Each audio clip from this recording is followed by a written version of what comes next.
الحمد لله نحمده ونستعينه ونستغفره ونعوذ بالله من شرور أنفسنا ومن سيئات أعمالنا من يهده الله فلا مضل له ومن يضلله فلا هادي له أشهد أن لا إله إلا الله وحده لا شريك له وأشهد أن محمدا عبده ورسوله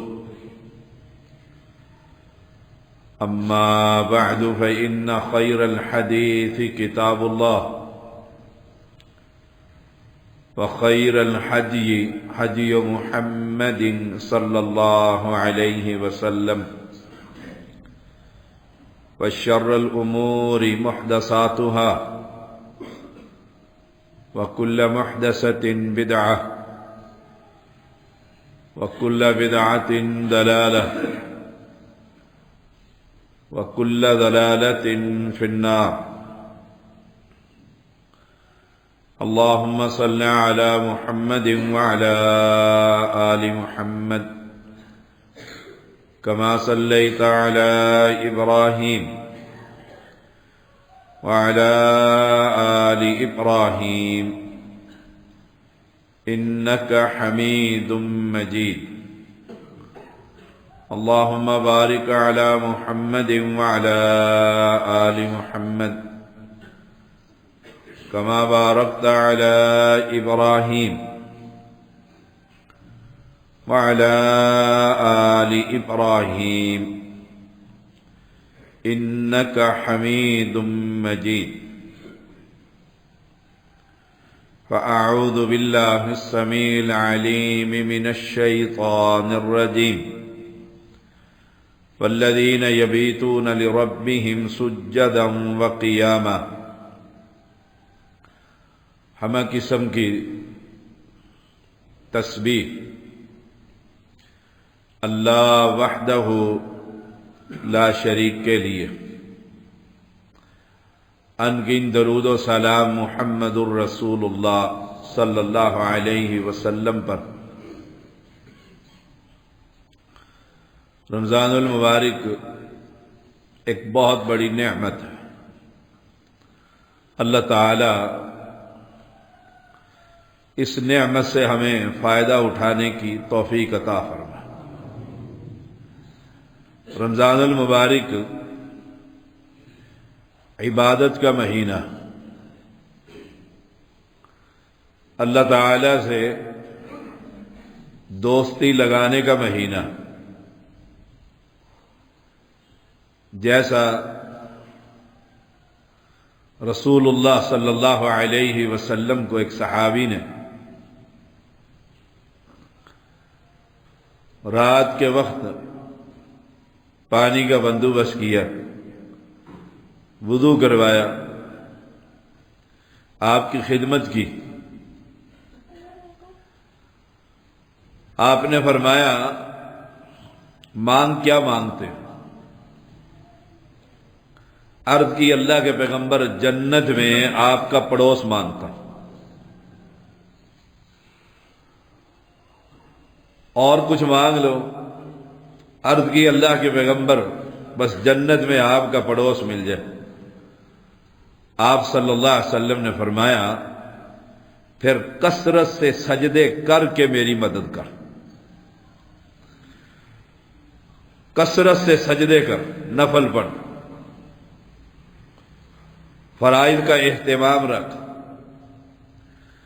اور عباد الرحمن جو ہیں، رحمان کے بندے، وہ ہم سب ہیں انشاءاللہ رحمان کے بندے۔ ان کی صفت، ان کی صفات قرآن مقدس میں، ان میں سے ایک صفت والذین یبیتون لربہم سجدا وقیاما، ان کی راتیں اپنے رب کے سامنے یا قیام میں گزرتی ہیں یا سجدے میں گزرتی ہیں۔ رمضان کا مہینہ قیام اللیل کا مہینہ، اللہ تعالی سے پیار اور محبت کے اظہار کا مہینہ، رحمان کے بندے بنیے، اللہ تعالی ہم سب کو اپنے بندے بننے کی توفیق عطا فرمائے۔ ان کی راتیں، دن نہیں، ان کی راتیں بھی، دن میں تو 12 نفل آپ پڑھ رہے ہیں، ان کی راتیں بھی اپنے رب کے سامنے یا قیام میں کھڑے ہوئے یا سجدے میں پڑے ہوئے۔ یہ قیام اللیل، یہ رات ہے نا، رات ہے۔ پہلا عشرہ تکمیل ہوا ہے تو صفحے بھی کم ہونا شروع ہو گئی۔ رحمان کے بندے بنی۔ من قام رمضان ایمانا و احتسابا غفر له ما تقدم من ذنبه، جو شخص رمضان المبارک میں قیام کرتا ہے، تراویح کا اہتمام، وہ با جماعت کرے یا گھر میں اہتمام کرے، یہ بات یاد رکھیے۔ وہ رات کو 1 بجے کھڑا ہو جاتا ہے، 4 بجے تک کھڑا ہی رہتا ہے، وہ بھی قیام اللیل ہے۔ تو من قام رمضان ایمانا و احتسابا، ایمان اور ثواب کی نیت سے، یعنی موحد ہے، عقیدے کا فہم، اللہ وحدہ لا شریک پر ایمان ہے، ثواب کتنا؟ غفر له ما تقدم من ذنبی، اللہ اس کی ساری زندگی کے جو سابقہ گناہ ہے سارے صاف کر دیتا۔ رحمان کے بندے بنی۔ رحمان رات کو اس آسمان دنیا پر اپنی شان کے مطابق نزول فرماتا ہے اور پھر اپنے بندوں سے ہم کلام ہوتا ہے، اپنے بندوں سے کہتا ہے من یدعونی فاستجیب لہ، کون ہے جو مجھ سے مانگے میں اس کی دعا قبول کر لوں۔ من یدعونی فاستجیب لہ، کون ہے جو مجھ سے مانگے؟ رات کے وقت، تہجد کے وقت، قیام اللیل میں مصلی پر بیٹھ کر کون ہے جو مجھ سے مانگے؟ اور پیغمبر علیہ السلام نے فرمایا، رب فرماتا ہے میں اس کی دعا قبول کر لوں۔ میں اپنے گناہوں کی معافی مانگوں، ہم اپنے حاجات اس کے سامنے رکھیں، اس وقت کوئی نہیں دیکھ رہا ہوتا، سن بھی کوئی نہیں رہی ہوتی، دنیا سوئی بھی ہوتی ہے، اور مجھے زبان پر لانے کی ضرورت بھی نہیں۔ اگر میں قیام کے اندر کھڑا ہوں، سجدے میں پڑا ہوں اور جماعت ہو رہی ہے، تو مجھے اپنے دل کے اندر ہی ان گناہوں کا اقرار اور رب سے معافی کا طلبگار، رب علیم بذات الصدور ہے، فرمایا میں قبول کرنے کو تیار۔ نمبر 2، رب فرماتا ہے من یسألنی فأعطیہ، کون ہے جو مجھ سے سوال کرے اور میں اس کو عطا کر دوں۔ سوال کر جنت کا، سوال کر جہنم سے آزادی کا، کیونکہ ہر دن اللہ تعالی، ہر رات اللہ تعالی جہنم سے اپنے بندوں کو آزاد کر رہا۔ دعا کیجئے ہمارا نام بھی اس میں لکھا جائے۔ جہنم سے آزادی مل گئی تو اس سے بڑی نعمت کیا ہے؟ تو میں رات کو قیام کروں، اور جب رب یہ کہے من یسألنی فأعطیہ، کون ہے جو مجھ سے سوال کرے، تو کہہ اے اللہ میں سوال کر رہا ہوں، میں سائل ہوں، میں گنہگار ہوں، میں نے شعوری طور پر تیری بغاوت کی ہے، میں نے ساری جوانی تیرے بغاوت میں گزار دی ہے. جب رب کہے میں یسألونی، کون ہے جو مجھ سے سوال کرے، تو رب کا دروازہ کھٹکھٹانا، رب کے سامنے رونا اور گڑ گڑانا کہ یا اللہ سارا دن بغاوت ہوتی ہے، ساری رات بغاوت کرتا ہوں، تو کہتے ہے سوال کر، میں مانگ رہا ہوں، بھکاری ہوں، منگتا ہوں تیرے در کا، اللہ مجھے عطا کر دے. میں یسألونی، کون ہے جو مجھ سے سوال کرے. غیر اللہ سے سوال نہ کر، رب کا دروازہ کھٹکھٹا دے، اس کے در پر آ جا. چند دن رہ گئے، ایام معدودات تھے ہی گنتی کے دن، گنتی کے ایام تھے، پیچھے چند دن رہ گئے. رب فرما رہا ہے میں یستغفرنی فاغفر لہ، کون ہے جو مجھ سے استغفار کرے، مجھ سے مغفرت طلب کرے کہ یا اللہ جوان تھا، گناہ کرتا رہا تو تیرے فرشتے لکھتے رہے، اب ہوش آیا ہے، اب بوڑھا ہو گیا ہوں، اب پختہ عمر کو پہنچ گیا ہوں، اب تو کہتا ہے کون ہے، یا اللہ میں سیاکار کھڑا ہوں تیرے در پر، میں سر کے بالوں سے لے کر پیر کے ناخن تک اللہ گناہوں میں ڈوبا ہوا کھڑا ہوں. فاغفر لہ، تو کہتا ہے میں اسے معاف کروں گا، اللہ مجھے معاف کر. رب کا دروازہ کھٹکھٹا. یہ رمضان المبارک قیام کا مہینہ ہے، عبادت کا مہینہ ہے، قرآن سے محبت کا مہینہ ہے.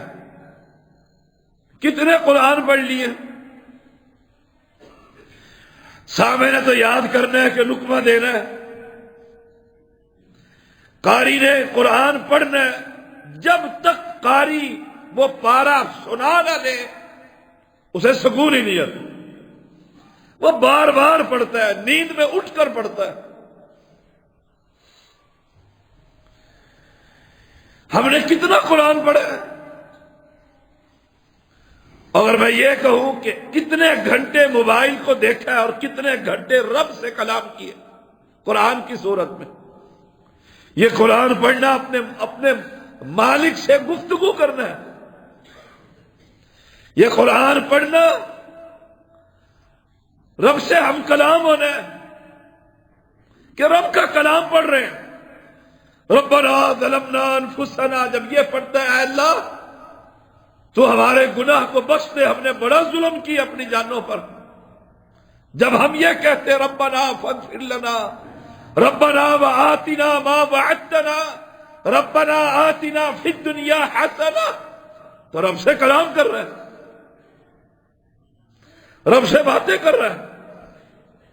کتنا خوش قسمت ہے یہ نوجوان جو رب سے باتیں کرتا ہے. کتنا خوش قسمت ہے یہ بزرگ جو قرآن اٹھا کر رب سے گفتگو کر رہے ہیں. اور رب کہتے ہیں میں یستغفرنی، کون ہے جو مجھ سے باتیں کرے، استغفار کرے، مغفرت طلب کرے. رسول اللہ صلی اللہ علیہ وسلم جبریل کو قرآن سناتے ہیں، جبریل پیغمبر کو قرآن سناتا ہے. صحابہ ٹارگٹ بناتے ہیں قرآن کی تلاوت کا. یہ مسجد قرآن کے طلباء سے مزین رہتی ہے، جہاں مدارس ہوتے ہیں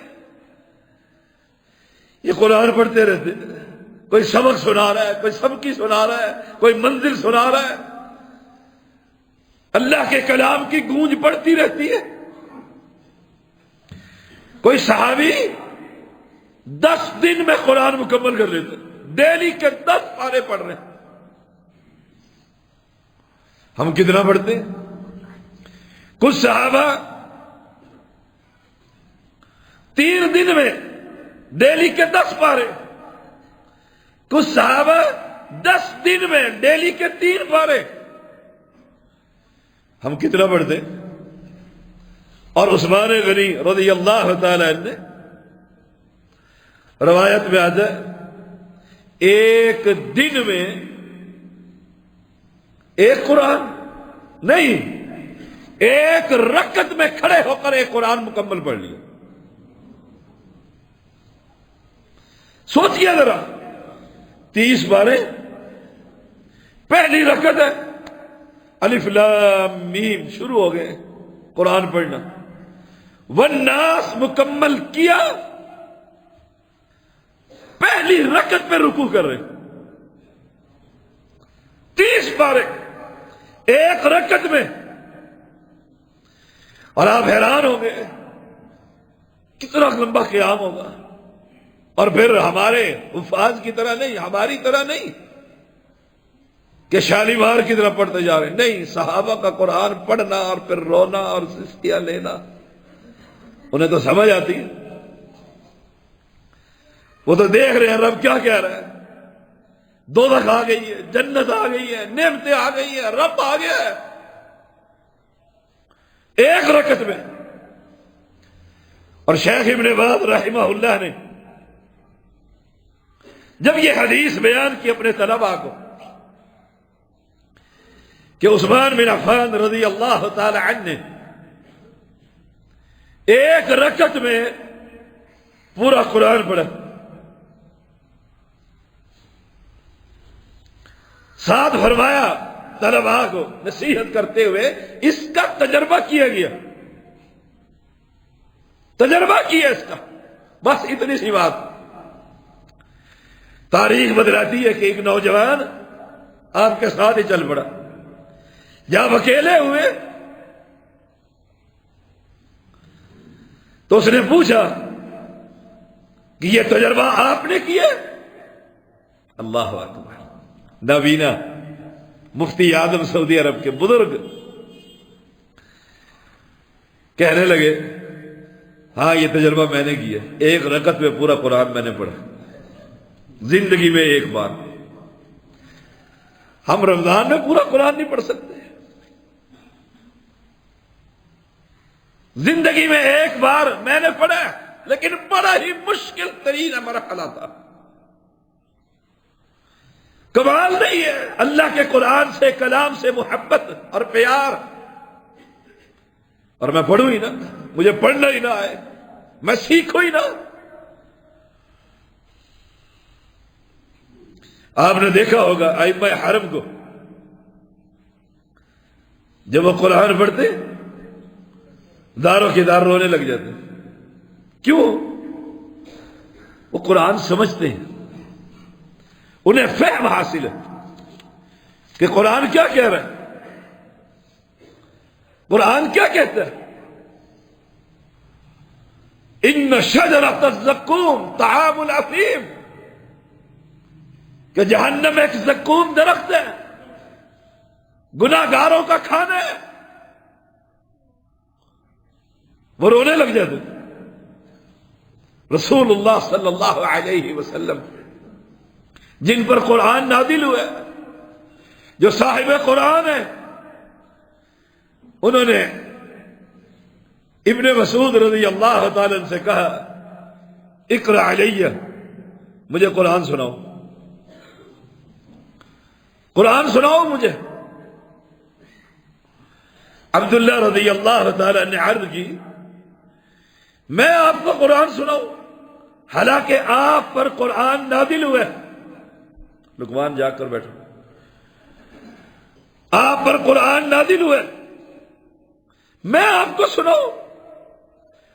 فرمایا رسول اللہ صلی اللہ علیہ وسلم نے فَإِنِّي أُحِبُّ أَنْ أَسْمَعَهُ مِنْ غَيْرِي، میرا دل کرتا ہے میں کسی اور سے قرآن سنوں۔ اللہ اکبر، کسی اور سے قرآن کی تلاوت سنوں۔ میں نے کبھی اپنے بیٹے کو کہا ہے مجھے قرآن سنا، بیٹی کو کہا ہے، بیوی کو کہا ہے، ماں کو کہا ہے کہ قرآن پڑھو گھر کے اندر۔ یہ وہ کتاب ہے اللہ تعالیٰ کی جس کے ذریعے اللہ بلندیاں عطا فرماتا ہے۔ اللہ کے پیغمبر میں سناؤں؟ فرمایا میرا دل کرتا ہے میں چاہتا ہوں میں رب کا کلام سنوں۔ ابن مسعود رضی اللہ تعالی عنہ نے سورۃ نساء کی تلاوت شروع کر دی۔ آپ سن رہے ہیں، جب ابن مسعود نے یہ آیت پڑھی فَكَيْفَ إِذَا جِئْنَا مِنْ كُلِّ أُمَّةٍ بِشَهِيدٍ وَجِئْنَا بِكَ عَلَىٰ هَٰؤُلَاءِ شَهِيدًا، کیا حال ہوگا اس وقت جب ہم ہر گروہ سے گواہ لے کر آئیں گے۔ وَجِئْنَا بِكَ عَلَىٰ هَٰؤُلَاءِ شَهِيدًا، اور آپ کو ان پر گواہ لے کر آئیں گے۔ یہ آیت پڑھی جا رہی، وہ کون سا دن ہے؟ حشر کا، گواہی پیش ہوگی ان امتوں پر، قوم عاد پر، سمود پر گواہی دی جائے گی، حالانکہ ہم آخری امت ہے، کیسے گواہی دی جائے گی؟ پیغمبر فرمائیں گے کہ نوح علیہ السلام نے اپنی قوم کو اللہ تیرا تعارف کروایا تھا، توحید کا پیغام سنایا تھا، وہ گواہی اس قرآن کے ذریعے دی جائے گی کہ اللہ نے پیغمبر پر قرآن نازل فرمایا۔ ہم گواہی دیں گے امت محمدیہ دوسری امتوں پر کہ ان کے انبیاء نے اپنی امتوں پر توحید کا پیغام سنایا تھا۔ کیا حال ہوگا؟ سختی، وہ منظر جو سامنے آیا حشر کا، گواہیوں کا۔ تو آپ صلی اللہ علیہ وسلم نے فرمایا عبداللہ امسک، بس کر۔ کہتے میں نے اوپر نگاہ اٹھا کر جو دیکھا، امام کائنات کے آنکھوں سے آنسوؤں کی جھڑی لگی ہوئی، رو رہے ہیں، آنسو گر رہے ہیں۔ اللہ اکبر۔ ہم کبھی روئے؟ ہمیں تو پتہ ہی نہیں قرآن کہتا کیا ہے، تدبر ہی نہیں کرتے، معنی کا نہیں پتہ۔ اب تو بڑی آسانی ہو گئی ہے، مترجم قرآن موجود ہے، ایک آیت پڑھو اور سامنے سے اس کا ترجمہ پڑھو، رب کیا مانتا ہے۔ اور میرے بھائیوں، یہ ساری کائنات رب نے آپ کے لیے بنائی ہے، میرے لیے بنائی ہے، اور ہمیں صرف اپنے لیے بنایا ہے۔ میں قرآن ہی نہ پڑھوں، فارغ بیٹھا ہوں، پارے یاد کیے ہوئے، قرآن نہ دہراؤں، میں ٹارگٹ نہ بناؤں۔ کتنے خوش قسمت ہیں وہ والدین جن کی اولادیں قرآن کی تلاوت سے اپنی زبان کو تر رکھتی۔ یہاں کیا ہے امت کے اندر؟ معذرت کے ساتھ قاری وہ تلاش کریں گے جس کی آواز اچھی ہو، اس کو سلیکٹ کرو مسجد کے لیے، اس کو بلاؤ اپنے گھر میں، یہ قرآن ہمیں سنائے، اور پھر وہ نقال ہوتا ہے۔ ائمہ حرم جس طرح روتے ہیں، قرآن کی رکت تاری ہوتی ہے، یہ بھی رونے لگ جاتے ہیں، نقلیں اتارتا ہے، اور نہیں پتا میں کس آیت پر رو رہا ہوں۔ ایک قاری رو رہا تھا واللہ یئسن من المحیض، کہ وہ عورتیں جن کو تم نے طلاق دے دی ہیں اور وہ حیض سے مایوس ہو گئی ہیں، اور یہ رو رہا ہے، یہ رو رہا ہے، مقتدی بھی رو رہے ہیں، نہ پڑھنے والے کو پتا میں کیوں رو رہا ہوں۔ یہ رونے والی آیت ہے،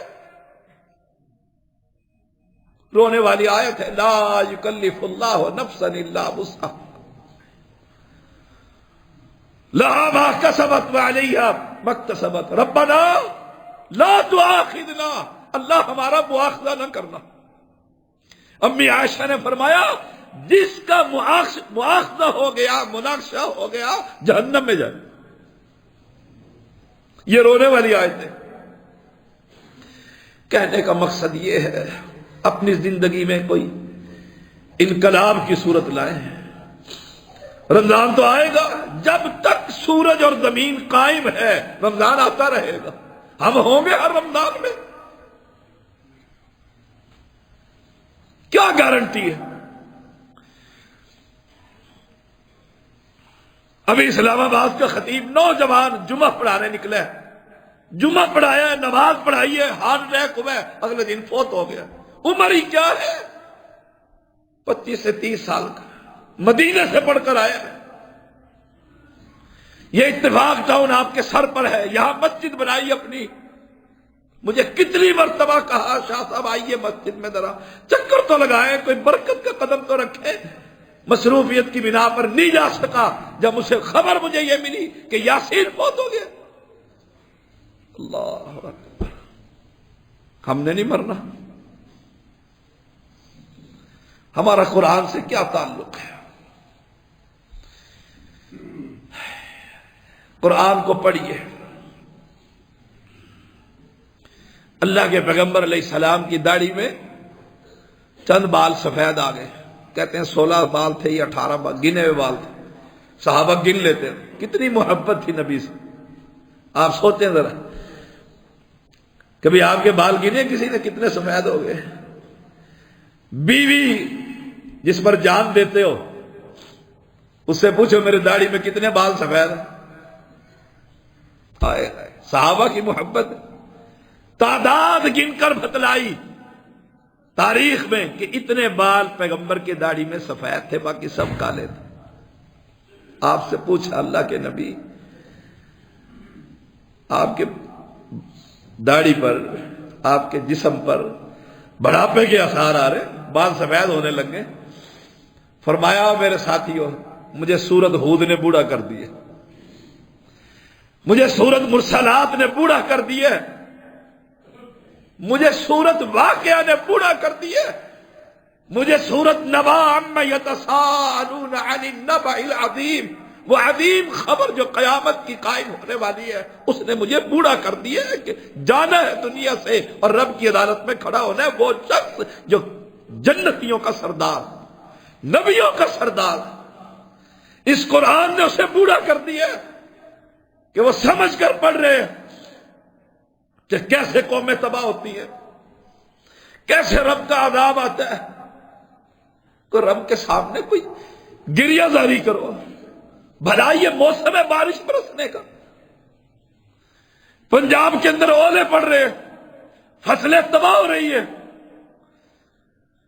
ہم رب کے سامنے وہ قوم نکلی تھی، آسمان پر بادل آئے تھے، پیغمبر ناراض ہو کے قوم کو چھوڑ کر چلا گیا تھا، کشتی میں سوار ہو گئے تھے، قوم ساری باہر نکلی، سمجھ گئی کہ عذاب آ گیا، کہتے ہیں جانور بھی بلبلا اٹھے، بچے بھی گڑ گڑا اٹھے، اور اللہ نے پہلی قوم ہے زمین پر کہ عذاب بھیج کر واپس لے گیا تھا ان کے رونے کی وجہ سے۔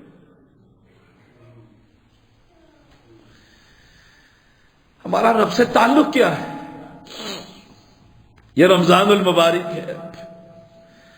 میں تو دعا کرتا ہوں اللہ ہر ایک کو ایمان والی، صحت والی، لمبی زندگی عطا فرما،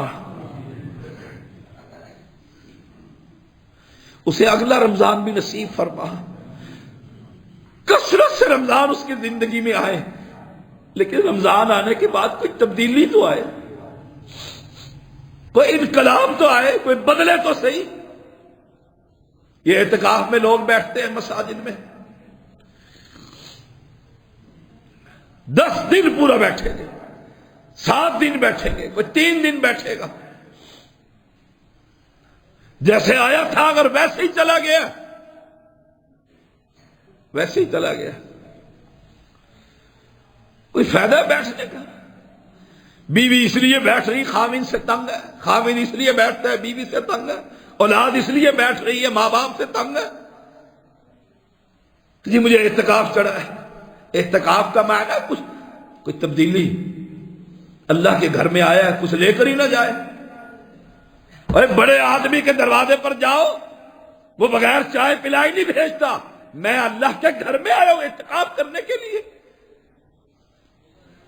رب کی رحمت ہی آ رہی ہے اور میں سمیٹوں ہی نہ۔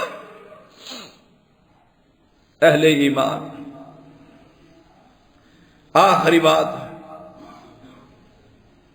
7 بندے ہوں گے جو اللہ کے عرش کے سائے تلے جگہ ملے گی۔ 7 بندے ہیں، اللہ ان 7 میں ہمارا نام لکھ لے۔ ان میں سے ایک میرے موضوع سے متعلقہ آج وہ جو اللہ کی عظمت اور ہیبت کی وجہ سے تنہائی میں اس کی آنکھ سے آنسو نکل آیا، جب کوئی سایہ نہ ہوگا اللہ بلا کر کہے گا ادھر آ، میرے عرش کے سائے کے نیچے کھڑا ہو جا۔ میں گناہ کرتا رہوں، رمضان آئے اور پھر گزر جائے، میں ویسے کا ویسا منحوس رہوں، تو مجھ سے زیادہ بدبخت دنیا میں کون؟